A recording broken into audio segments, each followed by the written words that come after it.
Journal de bord du 1er juillet 2022. Deuxième partie.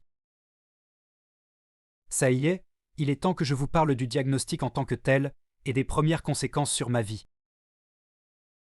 Début mai 2022, entre le 7 et le 10, les choses ont radicalement changé et se sont drastiquement dégradées. J'ai commencé à éprouver de très fortes douleurs au niveau du sternum, légèrement à gauche, au niveau de l'estomac.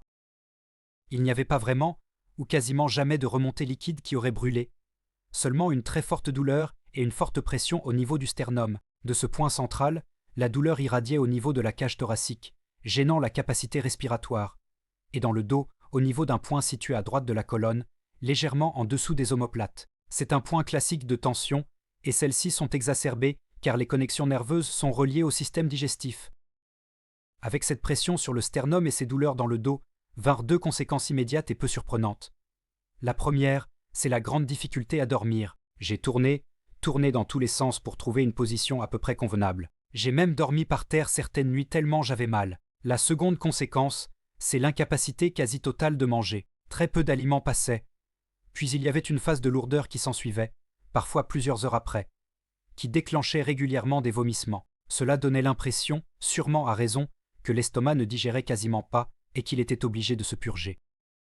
Mon médecin, consulté fin mai, m'a référé à un spécialiste que j'ai vu le 10 juin. Le lundi 13, c'était sans tarder la gastroscopie, et le 20 juin 2022, le diagnostic est tombé. J'ai un cancer de l'estomac, de type adénocarcinome, avec un très gros ulcère. L'annonce en soi m'a presque laissé indifférent. J'étais sonné. C'est après que progressivement que l'angoisse submerge et qu'on réalise l'ampleur des changements à venir. Un constat s'impose la journée même. J'ai besoin de ma famille proche, donc je vais rentrer me faire soigner en France. Je me rappelle aussi avoir pleuré cet après-midi-là, dévasté par l'annonce, par l'angoisse du futur et par l'injustice d'une telle situation. Le soir, j'ai appelé un ami qui a pu venir me voir et d'une certaine façon me réconforter. Cela m'a fait du bien, c'était important de ne pas être seul.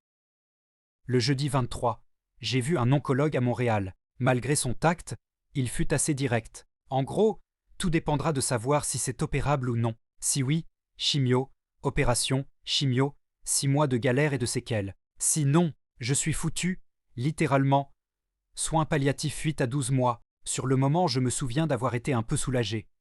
Au moins, ce n'est pas 3 semaines. Mais la perspective est terrifiante, car sans une exploration de l'abdomen par un chirurgien, c'est impossible de savoir dans quel scénario je me trouve. Les choses s'accélèrent.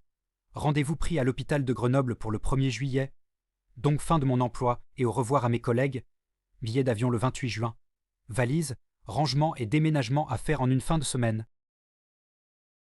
Aujourd'hui, 1er juillet, je suis en France. J'ai vu l'oncologue ce matin. Je serai hospitalisé dans quelques jours car je suis trop diminué. Anémie, perte de poids, j'ai perdu pratiquement 10 kilos en 2 mois, incapacité à manger, douleur. Mon état est fragile et mon vol de retour, malgré l'assistance médicale, fut très difficile.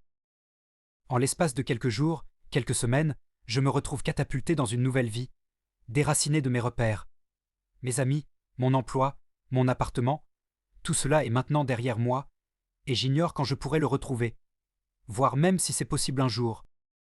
Je suis tombé dans le trou du lapin blanc, et j'ignore où cela va me mener.